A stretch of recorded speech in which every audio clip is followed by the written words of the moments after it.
Alors comment et pourquoi faire taire le mental et ainsi être plus proche de nos ressentis? Ouais, c'est la deuxième partie de la question. Alors Bah ça, je vais vas-y, ouais. attaquer. Pourquoi?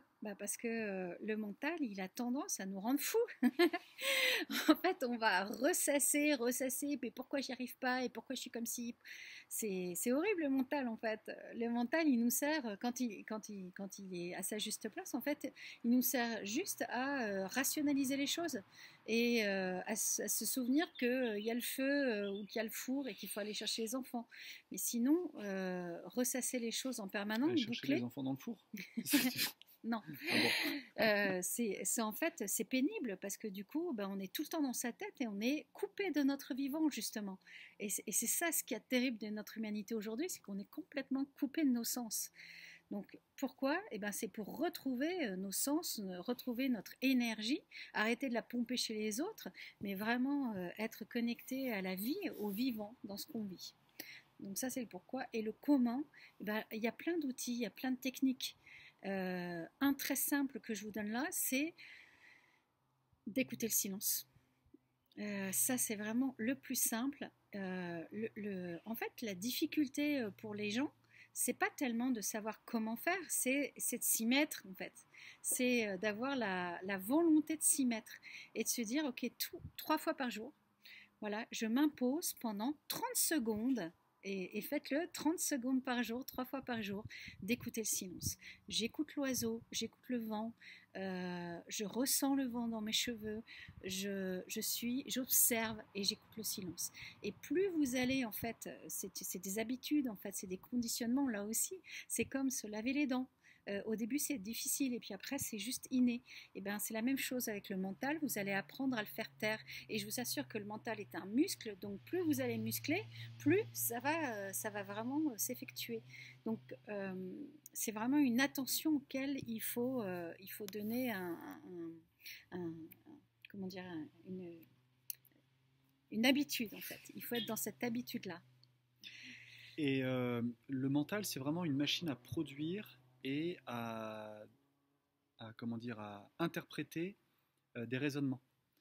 Donc, le souci du mental, effectivement, c'est qu'on est tous pareils à ce niveau-là.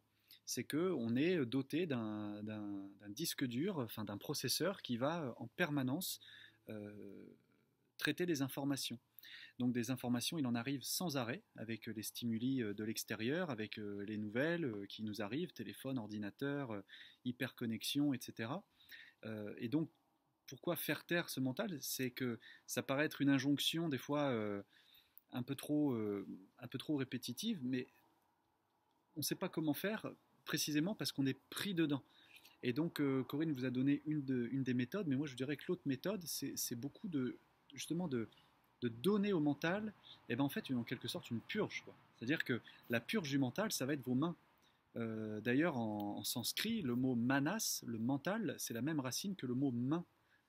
Donc ça veut dire que les mains sont l'extension de votre mental. Et donc ça, Corinne l'a souvent répété, et moi aussi je l'explique, c'est que pour vraiment essayer de déconnecter, ou en tout cas, pas de déconnecter, mais d'arrêter de donner du grain à moudre à votre mental, eh bien vous allez reconquérir le réel par les mains.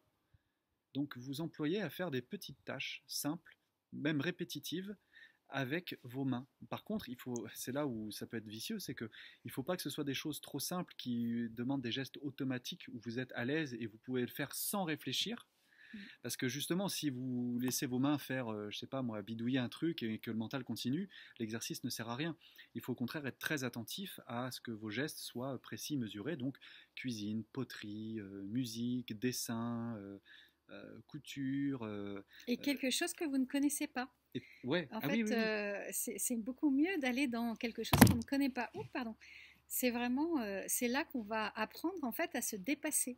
Donc si vous vous dites ah mais je ne vais pas faire de la peinture, je suis nulle, mais non, allez-y au contraire, faites de la peinture. Si vous vous dites je ne sais pas faire à manger, très bien, prenez des cours de De cuisine cuisine. ou des cours de chant. En fait, allez vraiment découvrir comme un enfant. Et ah oui, et vraiment ça je l'ajoute parce que nous-mêmes on a pu le pratiquer.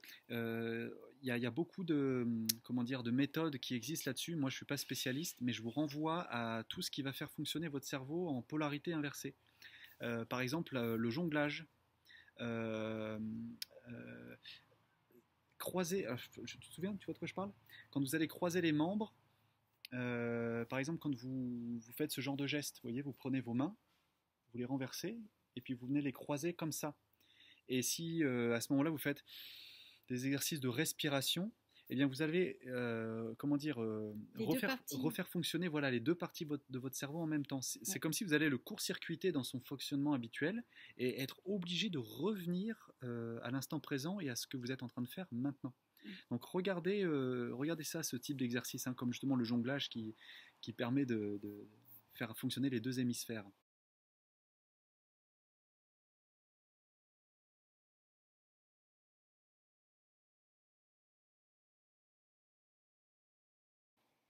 Et ainsi être plus proche de mes ressentis. Alors il y a un bon exercice aussi pour être dans ces ressentis, c'est vraiment de mettre des mots sur ces ressentis.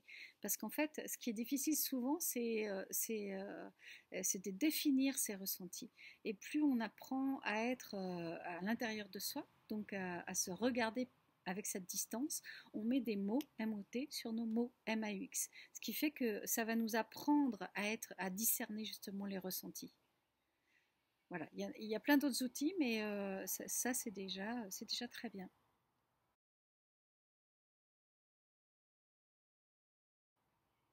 Alors, autre question. Comment en apprendre sur mes corps que je ne vois pas et créer un équilibre?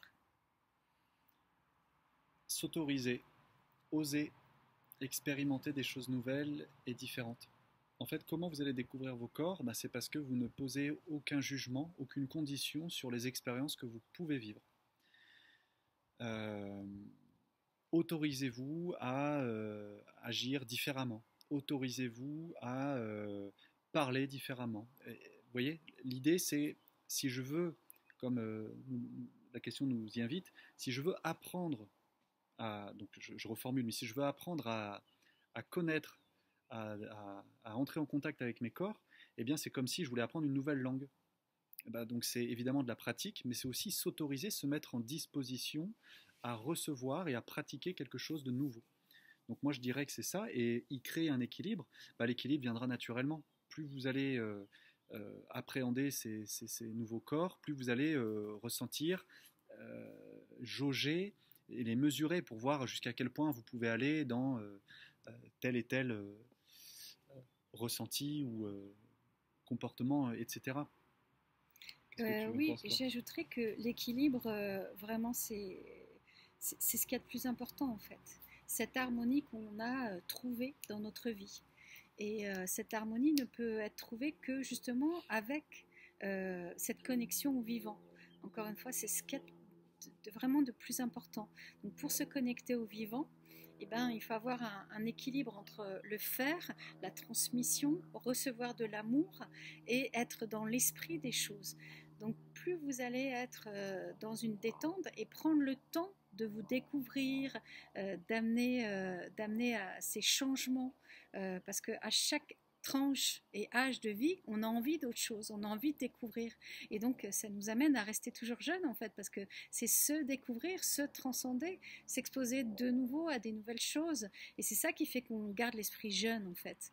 Donc, n'hésitez pas vraiment à aller dans le dépassement de soi, toujours avec amour et douceur. Et puis trouver cette harmonie, c'est un peu un mélange de tout. Comme on dit, l'harmonie, c'est subtil. Hein. Un repas qui est harmonieux, il n'y en a pas de trop, y a rien de trop, il n'y a pas de trop d'épices qui sont trop forts. Tout doit être vraiment léger et harmonieux. Donc il doit y avoir un petit peu de tout. Je repensais aussi à ça en t'écoutant, l'honnêteté, être honnête avec soi-même, c'est-à-dire quand on ne pas se voiler la face ou ne pas s'interdire de ressentir des choses quand une émotion monte, quand une pensée nous traverse l'esprit, se censurer, hein, parce que par exemple telle pensée serait contraire à notre éthique ou impure ou dégradante. Au contraire, il faut le voir comme une information qui nous traverse et se dire tiens, qu'est-ce que ça vient me qu'est-ce que ça vient m'indiquer, en quoi ça me renseigne sur moi. Pareil avec les émotions, hein, qu'est-ce qui cherche à remonter, qu'est-ce qui cherche à s'exprimer à travers moi. Et je dirais, pour conclure, pour apprendre à... La question c'était apprendre sur nos corps. Vous pouvez déjà juste apprendre avec le corps énergétique à ressentir votre corps par ce qu'on appelle de la palpation magnétique, hein, c'est-à-dire, bon là je le fais, on est à deux, c'est encore mieux, mais déjà seul, vous pouvez essayer vraiment de ressentir votre corps, même de voir votre aura. Hein, il y a énormément de techniques, il y a plein de littérature là-dessus pour essayer d'apercevoir l'énergie qui circule entre vos mains, avec les différentes parties de votre corps, et voir, expérimenter ça, ce que ça crée chez vous. Commencer petit, j'allais dire, pour grandir après dans l'exploration des corps.